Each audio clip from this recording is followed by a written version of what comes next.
Hi, today's topic is bosses who are bullies.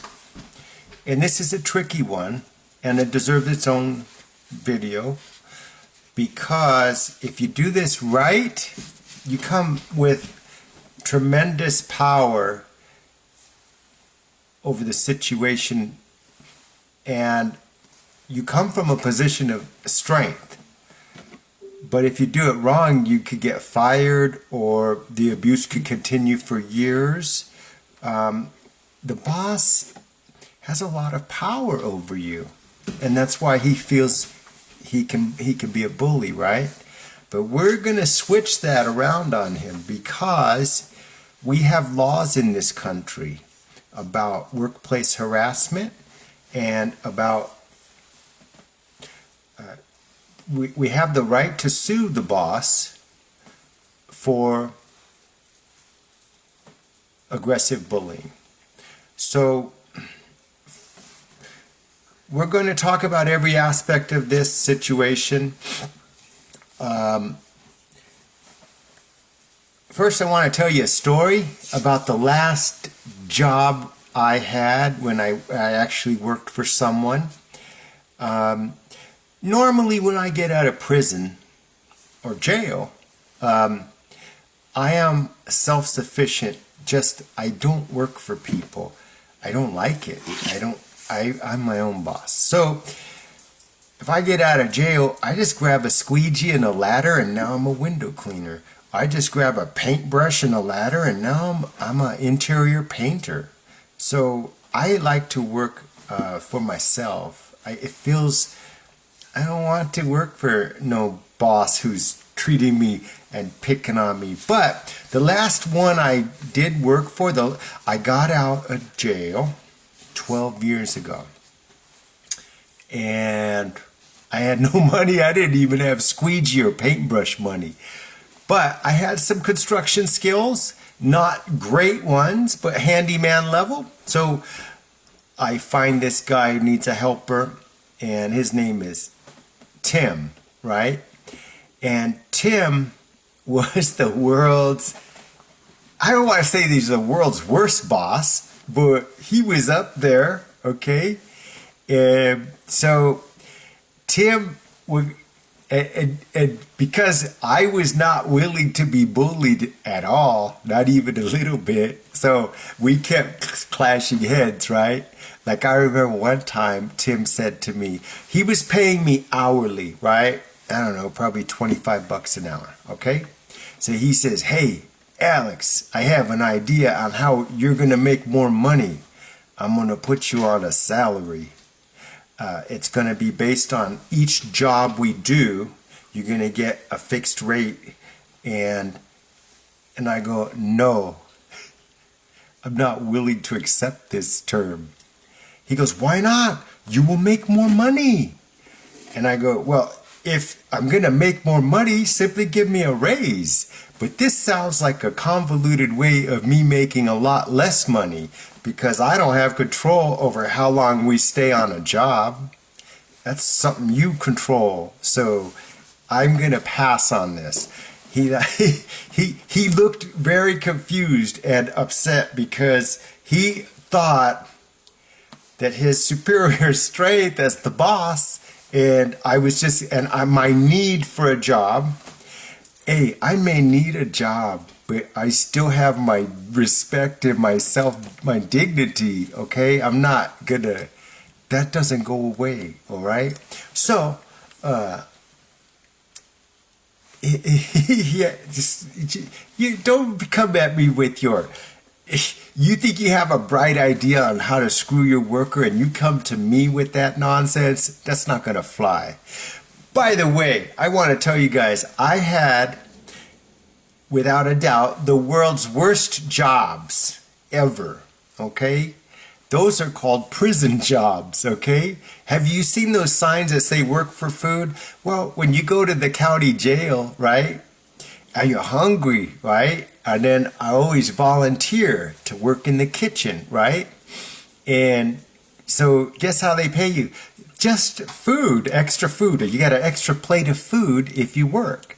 But you work hard. You're feeding thousands of inmates each meal, right? So you complain about your jobs. Hey, a good job in prison pays 8 cents an hour. Okay, that's a good job. Okay, the highest I went was like 12 cents an hour because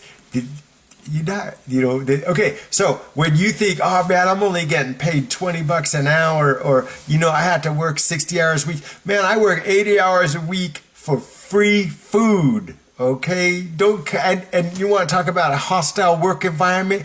Try working for guards and around all their inmate killers, okay? See how you feel about a hostile worker. You have nothing. You don't compare your job, whatever it is, to the hell of a prison job, okay?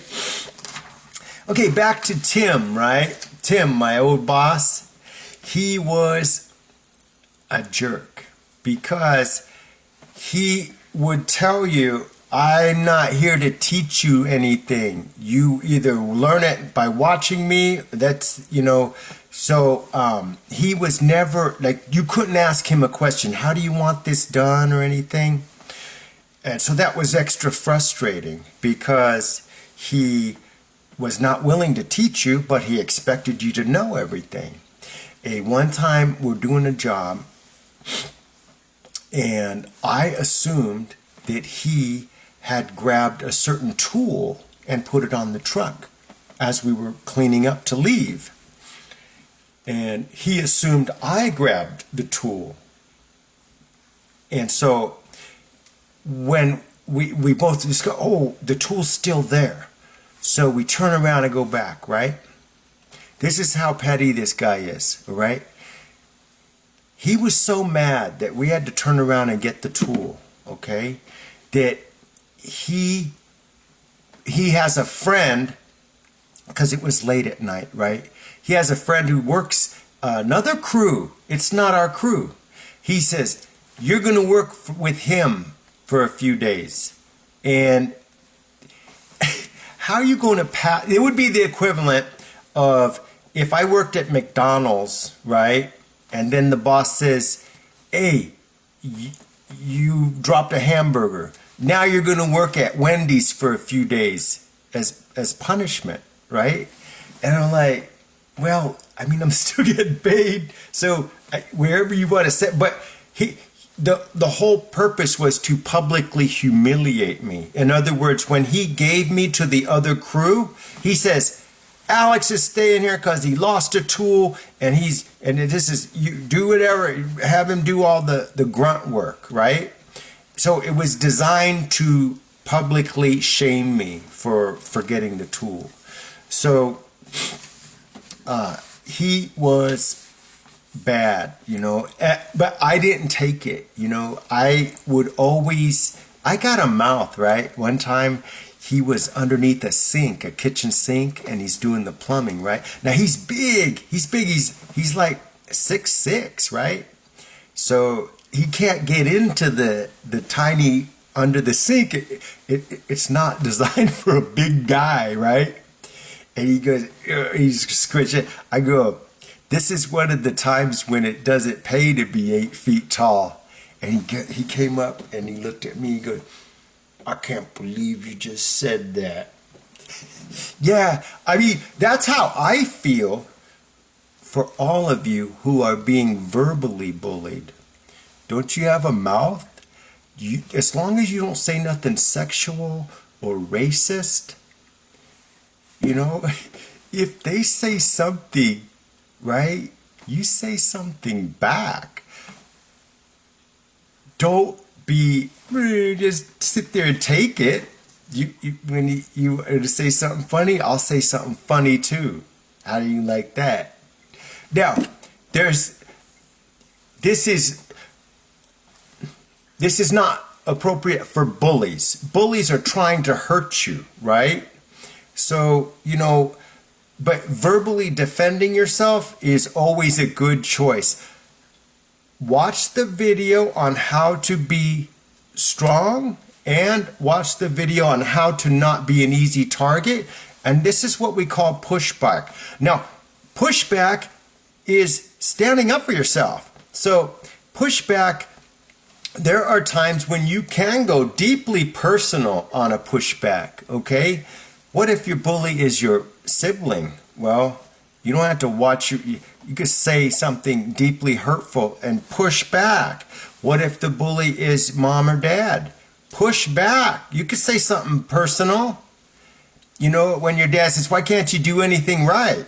Your pushback would be, you're my dad. You're supposed to teach me everything. Where were you when I was supposed to be learning this?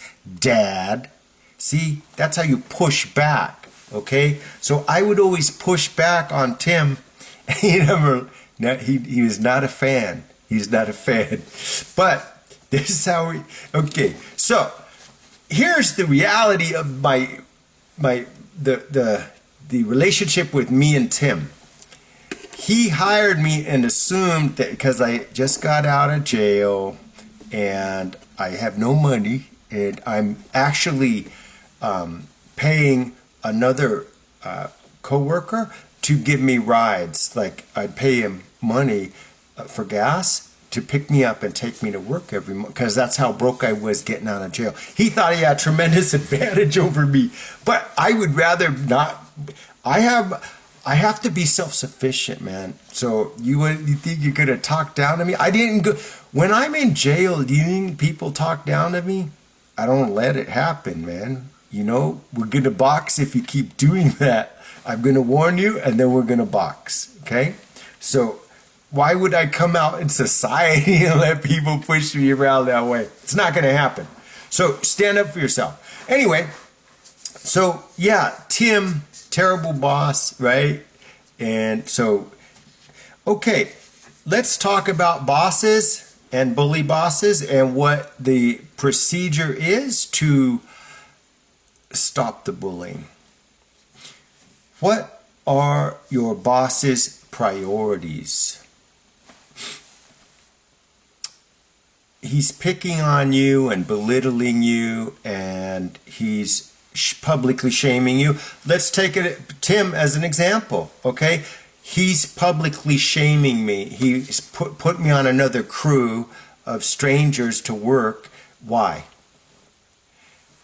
Because he wants me to not forget tools. So in his mind, if you ask him, I mean, I think it was an honest mistake. But in his mind, he says, no, that's an expensive mistake. If you keep doing that, I'll go out of business. If you forget my $5,000 air compressor or all my power tools cost thousands of dollars, you could bankrupt me. You could definitely cripple me financially. So that's Tim, and that's a valid concern. So what are your boss's priorities?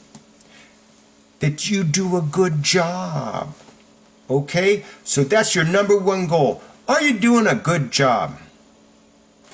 Are you calling in sick? Are you coming in late? Are you doing a piss poor job of job performance? Are you always bringing drama, gossip, and just pure laziness to work? Are you taking hour-long breaks in the bathroom? Are you doing these times? Are you unprepared for the project? Are you turning in projects late?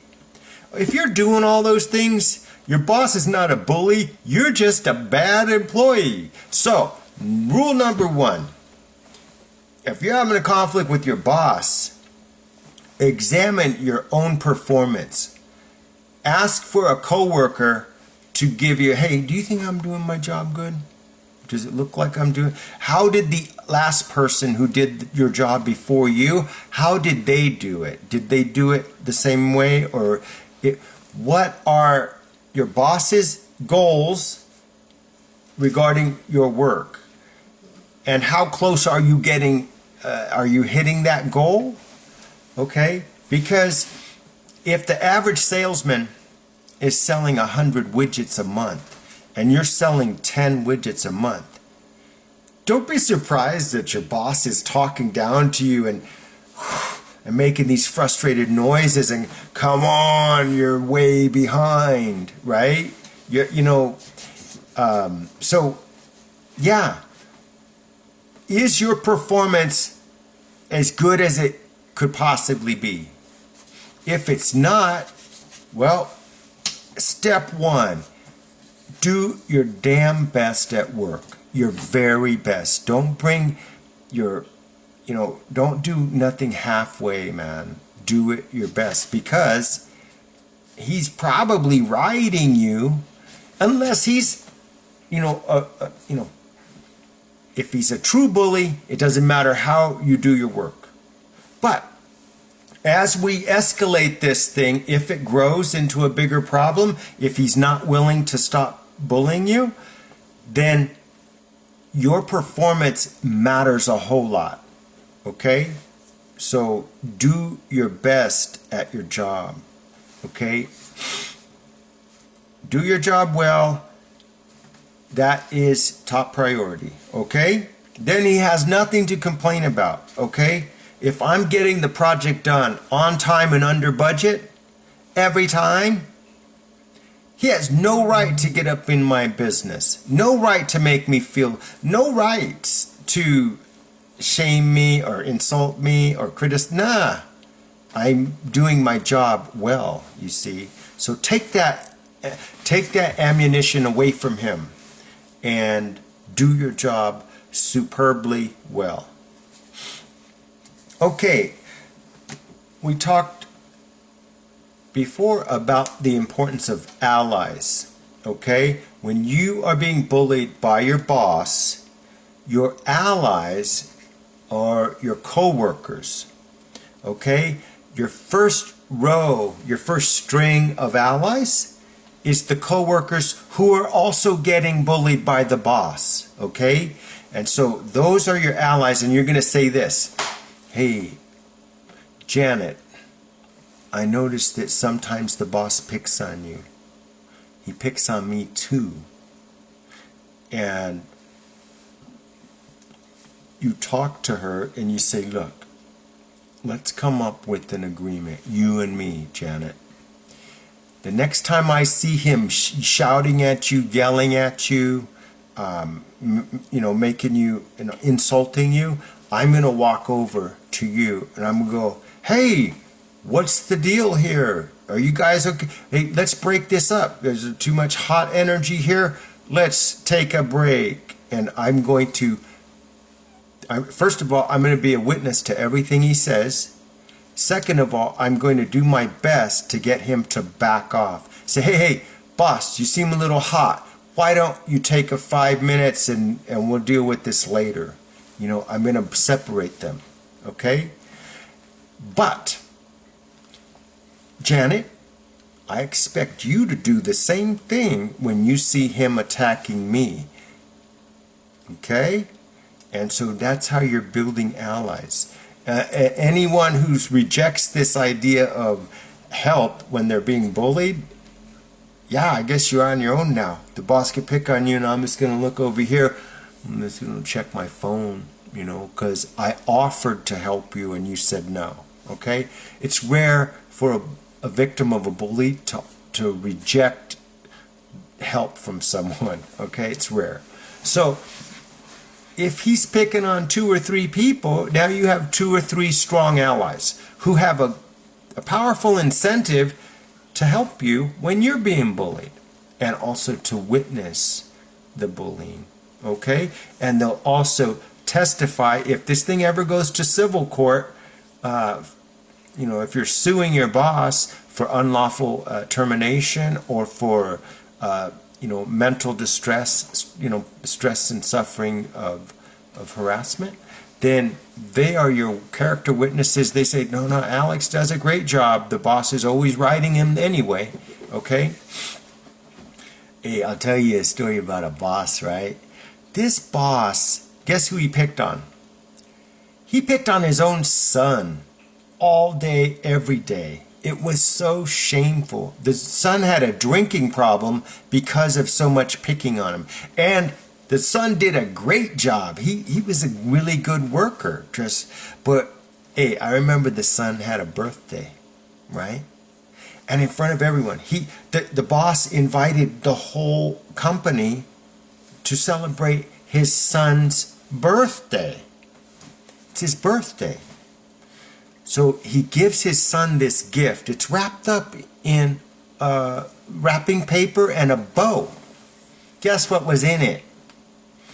Well, we're a construction crew, right? So in the bathroom, there were some jerk-off mags, some naked lady magazines that have been looked at by dozens of men, and pages are all wet and just gross. That's what was in the gift. The jerk-off mags from the bathroom. And he gave that to his son, who opened it in front of everyone of the company. Was that a bully? Yeah, that was a bully. And it was wrong what he did. It was shameful, and I didn't want to see that. I didn't want to be there. He forced us to be there. It's my son's birthday. Come in. Shameful, disgusting, low character. All of those. He was an ugly bully. Okay, so do your job well. Show up to work on time. No sick days, no mental health days. Do your job well, okay? And then your boss has nothing to complain about. If he complains anyway, then we're going to deal with that, okay? We're going to talk about how to deal with that, okay? What is your boss's management style? Okay? Some managers and bosses, their style is more like military, like a sergeant, and they'll come in like this. I'm a hard boss. I follow the rules. I run a tight ship, they say. I run a tight ship. Yeah, they're like boot camp mentality, right? And then others are what we call in French laissez-faire, right? That means their style is to they tell you what needs to be done, and then they say, get it done. How do you want to do it? I used to tell people, because I like that laissez-faire style, when the guy calls me and says, Jefe, we have this problem here, or we have this situation here, I say, hey, put on a hat. Put on a hat. That's your boss hat. Now you the boss for this problem. Solve it. There's a rule in the military. It says, in absence of orders, in other words, if I didn't specifically tell you how to handle it, lead. You handle it. You figure it out, man. Because don't bother me with every new situation and say, what do I do? Figure it out. Do what is... You have your objective, your mission. Get this project done. And we're with the floor, and then it's a 1/4 inch too low, and then the wood's not arrived yet. Put on your boss hat. You're the boss of this project. Now, solve the problem, because you're the boss. See how that it works? Okay, so what is his management style? It could be any number of things, from hard-nosed boot camp style sergeant, or laissez-faire or the timid boss who doesn't want to get involved in conflicts, or is the distracted boss who's always doing something else and has no time for his own team or his own crew to help them. There's a million management styles, but guess what? He can have any management style except bully style. That's not acceptable. You can have any style, but you riding me, putting a saddle on me, is not a style that I'm willing to accept. So you can have any management style except the bully style. Okay? What is your boss's communication style? Some bosses are loud. Some bosses try to be chummy or friendly or well-liked, Again, he can have any communication